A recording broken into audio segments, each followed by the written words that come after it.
The world's most advanced technology had failed. A billion-dollar archaeological expedition was about to be declared the greatest failure in a generation, a lost city remaining lost forever under a wall of impenetrable rock. But the old, local man they'd hired to carry water saw a secret in the way the wind shaped the dust. He was the last descendant of the city's builders, the keeper of a forgotten knowledge. The key wasn't in the earth, it was in the sky. It wasn't a door of stone, but a door of shadow. Now, to save his ancestors' legacy from the blindness of modern science, the man with no credentials would have to prove that the only map that mattered was the one written in the stars. The sun over the Atacama desert was a merciless, white hammer. It beat down on the small, high-tech encampment, bleaching the color from the canvas tints and shimmering off the solar panels that powered a city of machines in the heart of an ancient emptiness. For 3 months, this small pocket of the 21st century had been waging a war against the landscape, and the landscape was winning. This was the final day of the Icarus Project, the most ambitious and expensive archaeological expedition in history, and it was an unmitigated failure. The mission had been to find Iram, the legendary city of the pillars, a civilization fabled to have mastered astronomy and engineering before vanishing into the desert sands 3,000 years ago. The expedition was the life's work of Dr. Evelyn Reed. At 34, she was a prodigy, a superstar in the world of geoarchaeology.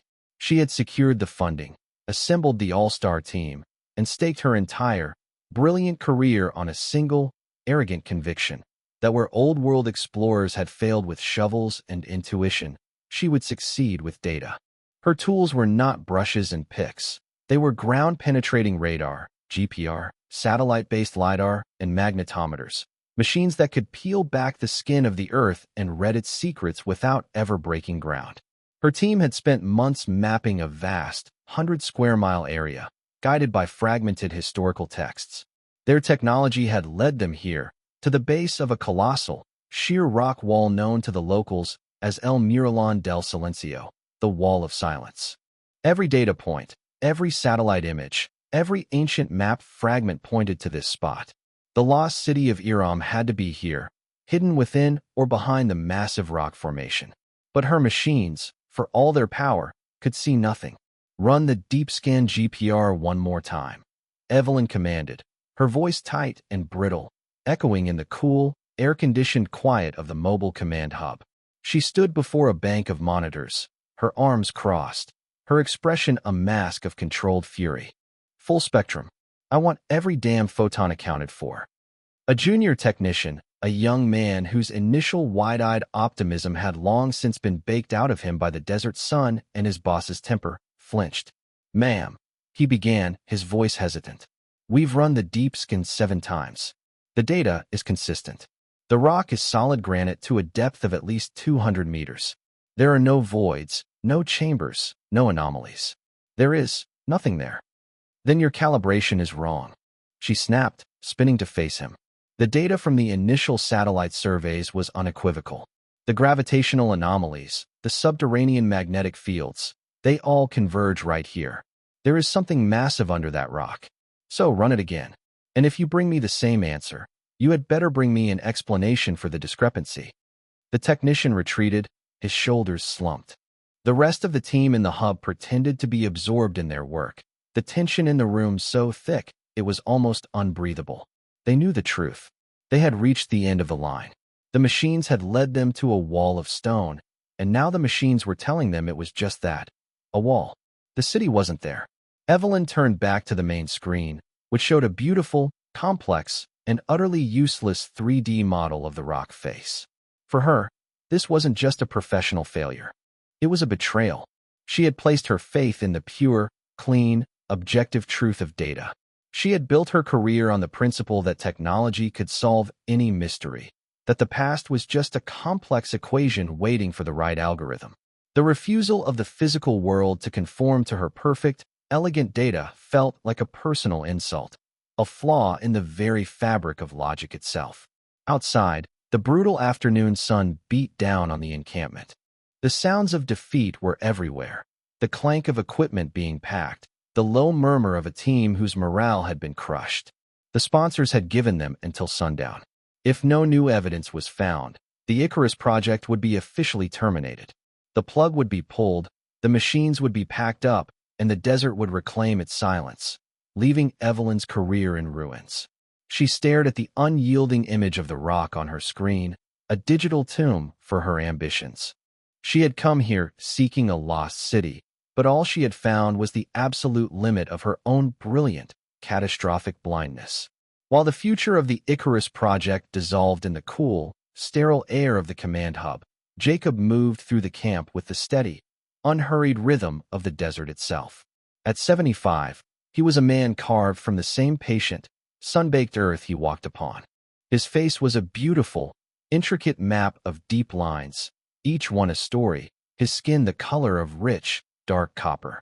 He was the expedition's local guide and laborer, a role the scientists saw as little more than a water-bearer and a pair of strong hands. They saw a quiet, simple old man, and in their polite, professional interactions, they treated him with a kindness that was a form of erasure. They never saw the truth. They never saw the last guardian of Iram, the final living library of an ancient people's memory. Jacob was a direct descendant of the city's builders, the keeper of the oral traditions passed down from grandmother to grandson for 3,000 years. He didn't have a PhD, but he held a knowledge far older, a science woven into story and song. He had taken this job not for the meager pay, but to watch, to ensure that these foreigners, with their loud machines and impatient hearts, did not desecrate the sacred ground of his ancestors. He watched them now, packing their trucks, their shoulders slumped in defeat, and he felt a profound, weary sadness. For 3 months, he had observed their work. He had seen them mapping the stars, but not for guidance, only for coordinates. He had seen them analyzing the rock, but not for its story, only for its density. They were brilliant, and they were blind. They were searching for a door of stone, a thing that could be measured and mapped. But the stories, the songs he carried in his memory, never spoke of such a thing. They spoke of the Thir al-Sama, the gate of the sky, an entrance that was not a place, but an event. His gaze lifted from the defeated scientists to the wall of silence. While their machines saw a solid, featureless mass, Jacob saw a canvas of subtle, living information. His eyes, trained by a lifetime of reading the desert, traced a faint, almost invisible line along the base of the cliff. It was a line of Eureta, a rare, cushion-like plant that only grew where deep, ancient fissures in the rock allowed moisture to gather. The line was too straight, too deliberate, to be a work of nature. It was a marker, planted by the hands of his ancestors. He looked higher up the cliff face, his eyes tracing the paths of the wind. He could see how the fine, red dust eddied and settled in patterns that were not random. The ancestors had been masters of the wind, building structures that breathed with the desert, not against it. He could see how the air currents were funneled into a specific, concave section of the wall, a place the LiDAR scans had dismissed as a simple geological feature. He knew what the scientists, with their perfect data, could not. The entrance to Iram was not a door to be broken down, but a secret to be witnessed. The legends told that the gate of the sky would only open when the sun wept tears of fire upon the stone, and the wind sang the song of the beginning. It was not a riddle. It was a set of precise, natural conditions. A rare, fleeting atmospheric event that occurred in this valley only a handful of times a year, when a specific alignment of the sun, a specific temperature, and a specific wind speed created a powerful, localized thermal mirage. The door was not made of stone. It was made of light and air. He watched Dr. Reed as she emerged from the command hub, her face a mask of cold, brittle disappointment. She barked an order at a technician, her voice sharp with the sting of failure. She was a woman who had come to conquer the desert, and the desert had not even noticed her. Jacob felt a pang of something akin to pity. She was a child playing with powerful, clever toys, believing they made her a god, never realizing the real power was in the silent, patient stone beneath her feet. He knew he had a choice. He could remain silent, as his ancestors had for millennia. He could let these foreigners leave, defeated by a mystery they were not equipped to understand. The city of Iram would remain safe, its silence preserved. Or he could speak. He could try to bridge the vast, impossible gulf between their world of data and his world of memory. He looked at the trucks being loaded, at the expensive equipment being crated away. If they left now, the world would declare Iram a myth, a madman's fantasy. His people's entire history would be dismissed as a folktale. Their genius, their legacy, would be erased by the failure of this one arrogant expedition. The stories he carried were not just his, they belonged to the world. And this woman, for all her blindness, was the only one with the power to show it to them. He made his decision. He would try to give her the key, even if he knew she would likely not even recognize it as a lock. The camp was a symphony of structured retreat. The rhythmic clang of metal poles being dismantled, the hiss of air-cushioned crates being sealed, the low growl of the heavy-duty trucks idling as they were loaded. Every sound was a note in a somber dirge of failure. The Icarus project was dying, and its bones were being packed away for shipment back to a world of disappointed investors and gleeful academic rivals. Dr. Evelyn Reed stood apart from the activity, a solitary figure staring at the colossal wall of silence. The setting sun painted the rock in hues of blood orange and deep purple, making it look less like stone and more like a vast, bruised heart. She had come here to make her name, to carve her legacy into the very foundations of history. Instead, the wall had carved its own unforgiving lesson into her. In her hand, she clutched a tablet displaying the final, damning data from the last scan, a beautiful, elegant, and utterly empty map of solid rock. It was the obituary of her grand ambition. It was in this moment of quiet, personal ruin that Jacob approached her. He moved with a silence that seemed to be a part of the desert itself, his soft-soled boots making no sound on the sandy ground. He held a simple canteen of water, a humble offering. "The wind will be cold tonight, Doctor," he said, his voice a low, gravelly rumble that did not startle her.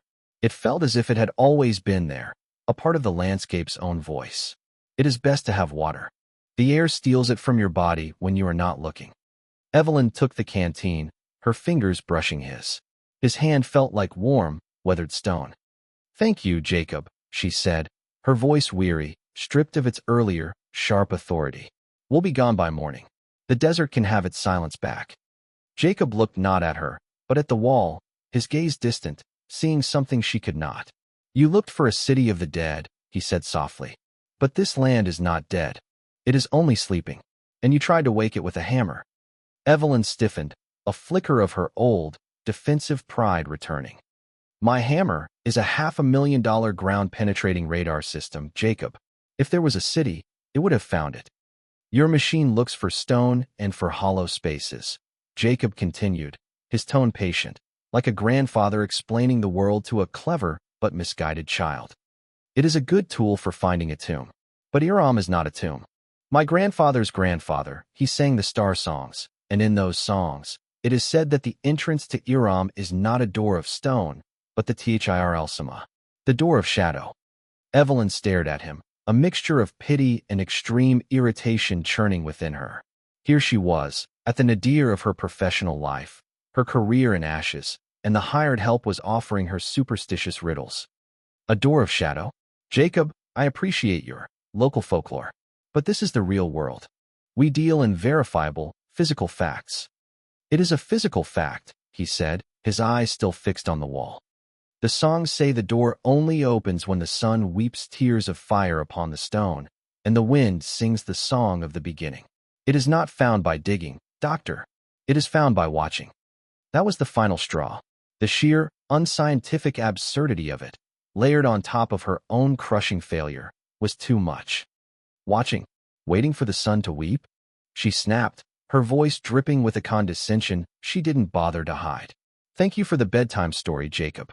But my sponsors don't pay me to watch for poetic weather patterns. They pay me for results, and the result is that there is nothing here." She handed the canteen back to him, her message clear. The conversation was over. "If you'll excuse me, I have a final report to file. Please, make sure the rest of your duties are completed." She turned and strode back toward the command hub, a rigid, lonely figure retreating back to the cold comfort of her failed data. The dismissal was absolute, a wall of scientific certainty far more impenetrable than the rock before them. Jacob did not watch her go. He remained where he was, his gaze fixed on the cliff face. He had known she would not listen. Her mind was a beautiful, powerful, and tightly locked box, and he did not have the key. He had offered her a map written in a language she could not read. Her rejection was not a surprise, only a sadness.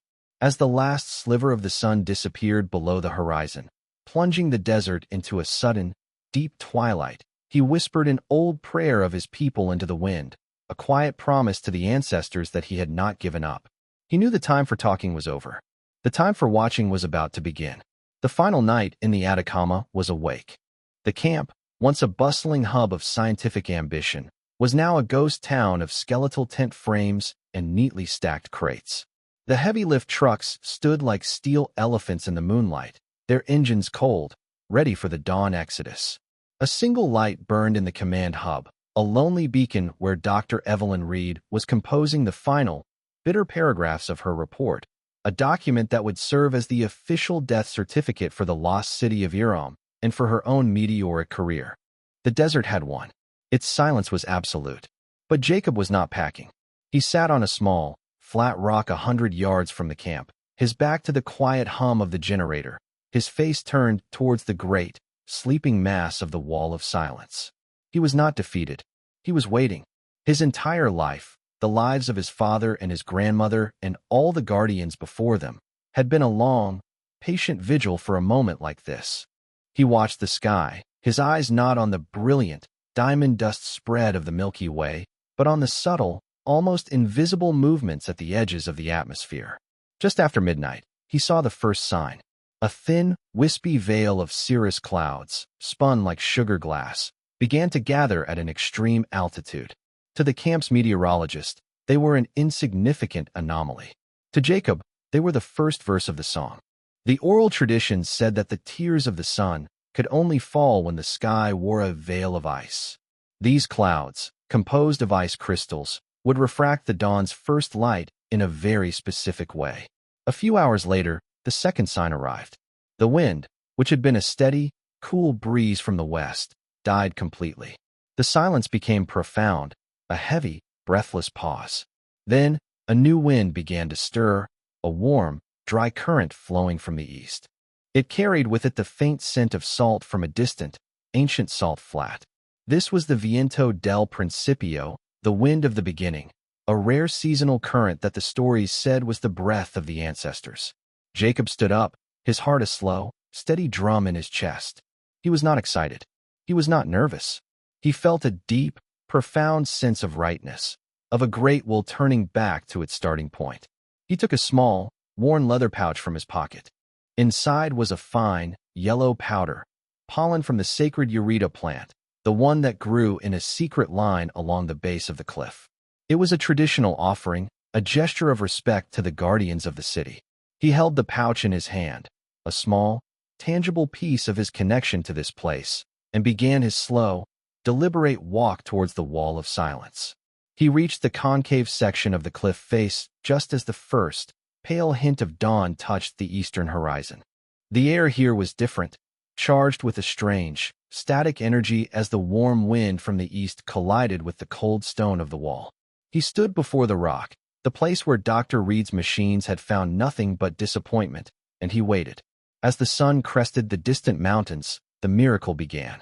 The first rays of light struck the high-altitude ice clouds, fracturing into a million shards of color. This refracted light then hit the layer of superheated air that the warm east wind had created over the cooler desert floor. The light bent, shimmered, and warped, creating a breathtaking, powerful mirage. It looked exactly as the ancient songs had described. The sun was weeping, and its tears were made of liquid fire, a shimmering, golden waterfall that seemed to pour down the face of the stone. At the same instant, the wind, funneled into the concave hollow of the rock, began to hum. It started as a low, almost inaudible vibration, then grew in intensity, a deep, resonant chord that seemed to emanate from the very heart of the mountain. It was the song of the beginning, the sound of the desert breathing. And where the tears of light and the song of the wind met, the door of shadow opened. It was not a door of hinges and stone. It was a door of perception. The intense, shimmering mirage, combined with the resonant frequency of the wind, created a sophisticated optical illusion, one designed by ancient engineers who understood the laws of physics with a poet's soul. The light bent in such a way that a huge, 10-meter-high section of the rock wall suddenly became translucent, revealing the dark, hollow space within. The seams of a massive, perfectly carved stone gate, previously invisible to the naked eye and undetectable by radar, were now illuminated by the golden light, their outlines as sharp and clear as a fresh-cut diamond. Jacob stared, his breath catching in his throat.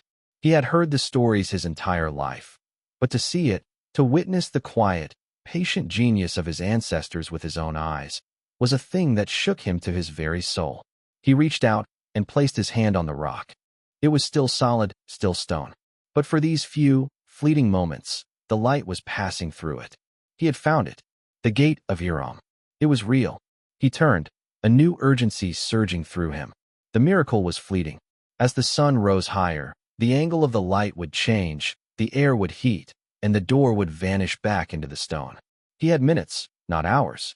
Behind him, he could hear the deep, guttural roar of a diesel engine starting. The first truck was preparing to leave. The expedition was beginning its final retreat. He was the only man in the world who had seen the truth, and the world was about to drive away, leaving it behind forever. For a precious, eternal moment, Jacob stood as a silent witness before the genius of his ancestors. He was the first human to see the gate of Iram in 3,000 years. But the deep, resonant hum of the wind was suddenly pierced by the shrill, impatient beeping of a truck in reverse. The world behind him was waking up, and it was leaving. The magic of the dawn was a fleeting, fragile thing, and the window of opportunity was closing with every second the sun climbed higher in the sky.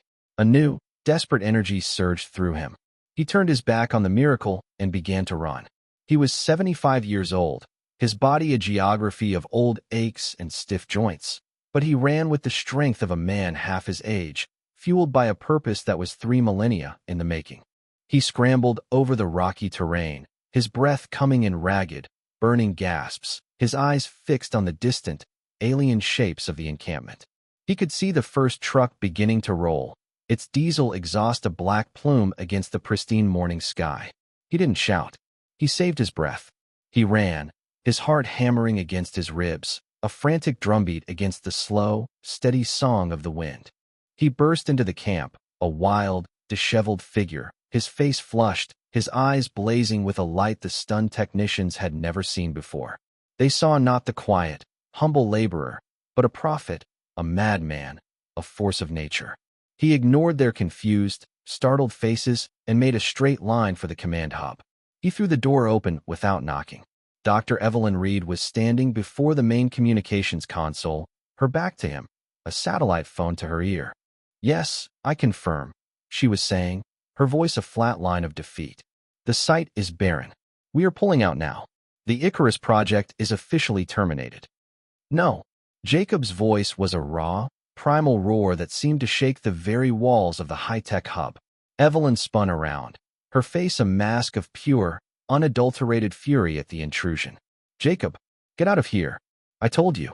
"Stop the trucks," he gasped, leaning against the doorframe, his chest heaving. "The door. It is open. You have to come now, before it closes." "That is enough," she shrieked, her carefully controlled composure shattering into a million sharp pieces. "I will not listen to any more of your superstitious, senile." He crossed the room in 3 long strides. He did something he had never done in his life, an act of profound, necessary transgression. He grabbed her arm. His grip was not violent, but it was as unyielding as the desert stone, a desperate, physical anchor to the truth. "There is no time to argue," he commanded, his blazing eyes boring into hers. "You trusted your machines, and they showed you nothing but a wall. For once in your brilliant life, Doctor, trust the eyes of a man who knows this land. If I am wrong, you can have me arrested. You can leave me here to die in the desert. But if I am right, you are about to walk away from the greatest discovery in human history. Give me 5 minutes. That is all I ask." She stared at him, her mind a battlefield. Every rational, scientific instinct screamed that this was madness. He was a crazy old man, his mind snapped by the sun, but his grip on her arm was real. And the desperate, absolute certainty in his eyes was a data point her machines could not measure, a force of conviction that momentarily short-circuited her own logic. She saw the faces of her disappointed sponsors. She saw the gloating of her rivals. She saw the ruin of her career. What did she have left to lose? "Hold positions," she said into the phone, her voice a choked whisper. "Hold all vehicle movement for 5 minutes." She looked at Jacob. 5 minutes, old man. And this had better be a miracle. She followed him out of the hub, a skeptical security guard trailing behind them like a shadow. They ran, Evelyn's athletic stride a stark contrast to Jacob's steady, ground-eating pace. She was running toward a final, desperate data point. He was leading her to a ceremony. They arrived at the concave cliff face just as the sun had risen high enough to turn the tears of fire from a deep, liquid gold to a brilliant, almost blinding white. The hum of the wind was at its peak, a chord of impossible, resonant beauty. Evelyn stopped dead, her breath catching in her throat. The scene before her was a complete, stunning, and total violation of the laws of physics as she knew them. The rock was weeping light. The air was singing. And the wall, the solid, impenetrable wall of granite that her machines had mapped with absolute certainty, was gone. In its place was a shimmering, translucent veil of light, and behind it, the clear, unmistakable outline of a massive, perfectly carved stone gate, flanked by 2 towering pillars that seemed to reach up into the very heart of the sun. She stared, her scientific mind scrambling to find a rational explanation and failing completely. It was not a projection. It was not a hologram. It was real. The air in front of the gate shimmered with heat and power. The door of shadow. It was real. Her arrogance, her certainty, her entire, carefully constructed worldview, dissolved in a wave of pure, unadulterated awe. She felt a vertigo so profound she had to steady herself against a rock, her legs suddenly weak. The world was not the cold, logical, measurable place she had believed it to be. It was older, deeper, and filled with a magic that her science had no name for. "It is not magic, Doctor," Jacob said softly, as if reading her thoughts. He was standing beside her, his face calm, his eyes filled with a deep, quiet reverence. "It is a different kind of science. The science of light, and wind, and stone, and time. The genius of my people was not in the city they built, but in how they chose to see the world they were given." As he spoke, she could see it happening. The sun was rising. The angle of the light was shifting. The golden tears began to fade, the brilliant translucence of the rock flickering, the edges of the great gate beginning to blur, to dissolve back into the solid stone. The song of the wind was lowering in pitch, its resonant chord beginning to unravel. The door was closing. Evelyn looked from the fading, impossible miracle to the calm, steady face of the old man. Her career was not over. It was just beginning, and it began with a single, momentous choice. She took a breath, and then she took the first step, moving from the world of the known into the world of the truly profound, walking towards the fading gate of Iram. To step through the door of shadow was to step out of time. The chaotic, modern world of the expedition, with its humming generators and impatient deadlines, vanished, replaced by a silence so deep and so profound that it felt like the first silence of creation. Jacob, Evelyn, and the stunned security guard who had followed them found themselves in a vast, circular antechamber carved from the living rock. The air was cool, dry, and smelled of ancient stone and something else, a faint, resinous, and deeply peaceful scent. The shimmering, liquid light from the Mirage gate behind them cast long, dancing shadows, illuminating walls covered not in treasure, but in knowledge. The chamber was a breathtaking celestial map. Intricate, impossibly precise star charts were carved into the polished stone walls, constellations and planetary orbits rendered with a mastery that seemed centuries ahead of its time. In the center of the chamber, a single, slender pillar of obsidian rose from the floor to meet a perfectly circular opening in the ceiling, a direct connection to the sky above. This was not a tomb. It was an observatory, a temple built to honor the sacred, silent mathematics of the cosmos. It was the heart of a civilization that had understood the universe not as a thing to be conquered, but as a partner in a grand, silent dance. Evelyn Reed stood motionless, her tablet hanging uselessly in her hand. Her own sophisticated instruments, which could map a world, felt like crude, clumsy toys in the face of this. She had come seeking the bones of a dead city, and had instead found the living, breathing soul of a worldview. The humility she felt was so complete, so absolute, that it was a form of liberation. Everything she thought she knew was wrong, which meant that everything was once again possible. As the sun rose higher, the light from the gate began to fade. The door of shadow was closing. Without a word, Evelyn turned and ran back, not in retreat, but on a new mission. She burst out of the fading mirage and back into the harsh light of the desert, a woman reborn. "Hold the trucks!" She roared at the bewildered foreman, her voice no longer brittle with anger, but ringing with a new, profound authority. "Tell them to unpack the command hub. Tell them to re-establish the satellite link. The project is not terminated. We have made a discovery." The weeks that followed were a whirlwind of controlled, reverent activity. The story of the Door of Shadow and the quiet laborer who held the key became a legend whispered among the re-energized and now deeply respectful team. Dr. Reed, a changed woman, ceded command. She was no longer the director of the expedition, she was its chief student. The exploration of Iram was conducted not according to a pre-planned grid, but according to the stories and songs that Jacob now shared with her. He was no longer the water-bearer. He was the expedition's guide, its spiritual and historical compass. The discovery of the lost city of Iram became the single greatest archaeological news story of the century. The world, which had been prepared to mourn a failure, was now celebrating a miracle. But it was a different kind of miracle than the one they expected. The headlines were not about gold or treasure, but about a city built in perfect harmony with its environment, a testament to a forgotten, sustainable genius. And at the center of every story were two figures, the brilliant, humbled scientist and the quiet, wise guardian of a lost tradition. Jacob was offered everything: fortunes from media rights, prestigious academic positions at the world's top universities, the keys to a world he had never known. He politely and firmly refused it all. His only demand was for the future of his ancestors' home. He worked with Evelyn, the Chilean government, and UNESCO to establish the Iram Heritage Site, but with a revolutionary new charter. It was not to be a tourist attraction or a simple museum. It was to be a living center for research and learning, governed by a council co-chaired by two people, Dr. Evelyn Reed, representing the world of modern science, and Jacob, representing the ancestral knowledge of the Iramite people. It was a perfect, institutional fusion of the two worlds, a promise that the mistakes of the past would not be repeated.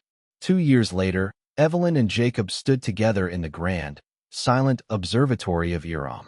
The sun was rising, and through the opening in the ceiling, they watched as the first rays struck the high-altitude clouds, beginning the slow, beautiful ceremony of the sun's tears.